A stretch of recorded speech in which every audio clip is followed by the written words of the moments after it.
Hello, I'm Karma Kitai, and I'm your host for A Livelihood, New Adventures as We Age. And today I have a real pleasure to bring to you, and that is we're going to be meeting with Alan O'Hare once again. And Alan is a playwright and a psychologist and a community organizer. And he today is going to be talking about a new book called Mary B. And we also have Mary B with us. So welcome to the two of you. Thank you. Thank you, Carmen. This is wonderful. Yeah. It's especially wonderful to be here with Mary. She's always a joy to be with. Yeah. Tell me, Alan, now how did you get to know Mary B? It was several years ago. I was the director of a program in the region, in the Walpole, down that area, the Norfolk County region. I was a director of community education. Here in Massachusetts. Here in Massachusetts.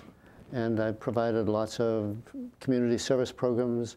And a group of women called the Sewing Sisters contacted us. They wanted to make a donation to a program that we were running calling the Girls Center, which was supporting girls and women's voices and visions. So they made a wonderful contribution, and they wanted to give it to us at a luncheon. And the Sewing Sisters had a luncheon, and they invited us, and I came, and I got up to thank them. And as I thanked them, I'm a storyteller as well. I thanked them with a little story I was telling. And when I finished, then Mary B. Here stood up and said, "Well, that was wonderful, Alan." I remember. And then she said, "I'm a storyteller also." And then she started telling a story, and it was love at first sight. But every month, there would be this, and sometimes more than once a month, there'd be this wonderful letter to me, but not so much about what she was doing now, but another memory has come to me. And then she would just say that, and then I didn't write back to her as much as I would call you. That's true. That's true. And you would say, "Hello, darling." and then we would, You like that. I do. And then we would have this conversation that would last about an hour on the phone, and we'd just talk about everything, somewhat about the letter, and then other memories that came to you as being a teacher. Right. And I would take notes all the way through. So I took notes on all our conversations, and with her permission, I told her. And What do you think prompted you to take notes? well, their stories were so fascinating. So I was thinking, well, I'll remember them. But I thought, oh no, I don't want to lose any of them. So, and oftentimes when I'm talking with people who share stories, I mean, with their permission, I say, "Do you mind if I write this down?" And I just like to hold it, and I sometimes weave themes into some of the storytelling I do. So I went away to a friend's cottage in New Hampshire, and I had the whole place to myself, and I was staying there with my brother, and I spread all the letters on this huge table, and then tried to make sense of them, to see there's got to be a story here that holds all these stories together. And then I realized it was because you signed each of your letters. Love, Mary B. And so I thought, well, that's a great title for a book, Love, Mary B., A Teacher's Gift. And so that's what I did, and I created a sequence because some of the stories weren't so much about being a teacher, but growing up. So, I fortunately was able to read the book today. And the stories you compiled into a book, which is not quite ready to be published yet. Probably but in February, March, it'll be coming out. And so But I know that you've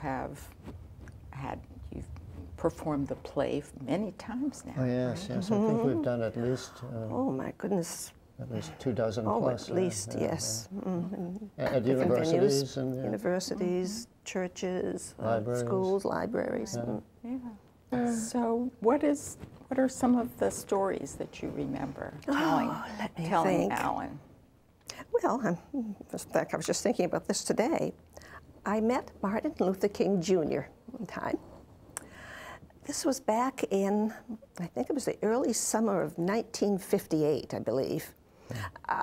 My friend Portia, she was driving to Purdue University because she was going to teach some religious education courses to a group of church youth educators. So I decided I would ride along with her and take the course myself because my son, Donald, was a teenager at the time, and some of the courses sounded as if they would be quite helpful. So I did that. And I remember every morning we would walk across that beautiful campus to a morning service in the chapel. Dr. King was the preacher. Oh, his sermons were so thought-provoking, so strengthening. To be honest with you, I don't remember much about those courses I took regarding teenagers. But I have never forgotten my brief but blessed contact with that dear man. In all these years that you have been teaching, what stands out? What has been meaningful to you about your teaching? You know, oddly enough, I'm thinking back to the time when I retired from teaching. Even though it felt like the right decision at the time, and I was certainly ready to move on to another part of my life, I have to admit that I was feeling a little bit blue the closer that final day came. But you know, during that final week, those sad feelings just seemed to melt away, because I started receiving notes and letters from students that I hadn't heard from in years. They were so sweet and so thoughtful. But you know, the ones that left such a lasting impression, that meant so much to me, were the stories they told about special moments in our classroom that were so important to them. Yeah. So tell us about Beth Ann, 'cause she was special to you. She was very special to me. She was brought into my kindergarten class by a social worker. She had never spoken. She wouldn't talk. Never spoke. And they really didn't know why. In fact, they thought maybe she was autistic, that they wanted me to observe her. She didn't speak that whole year, but I was very patient with her and very loving. She was the sweetest little girl. You could see that she was very frightened, but I worked with her that whole year, and she attended a summer school session. And during that summer school session, we had a breakthrough. She spit up some sour milk and said, "Oh, this milk stinks." I thought, well, she hasn't been talking, but she's been listening. So she repeated kindergarten the following year, but by that year, she just blossomed. She learned to talk, write. She just turned out to be a very happy, happy little child. Well, what do you think was the turning point for her? I think just the fact that myself and others were very loving, very kind. I think there was some problems at home, and I think this is what kept her into herself.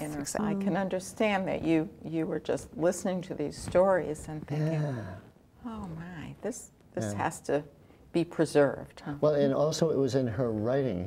Mary has a wonderful way of writing, and then that coupled with hearing her voice on the phone, it was just this wonderful collection. I never thought of them as a part of a book when I was receiving them, but that summer, you know, and then when I took them away, and just, it was like this grand puzzle of all these things. So I'm sitting here listening to your stories, Mary, and I'm trying to remember, you know, high points about myself as a student, as a child. And, you know, I don't think I ever had a teacher like you who was so, you know, who was so delighted with children's learning. Well, thank you both. Thank you very much for having me. It was And your book, Love Mary B. A Teacher's Gift. A Teacher's Gift. You hope will be out in a couple of months, I guess. Yes, and I'll be sending it, you know, broadcasting it around the world, and and we have a whole marketing campaign set up, so we'll be, you know, so being here is wonderful. It's great. It was lovely, and I think as Mary sharing her memories, I appreciate you allowing Mary to do that, and as Barbara too. As Barbara also.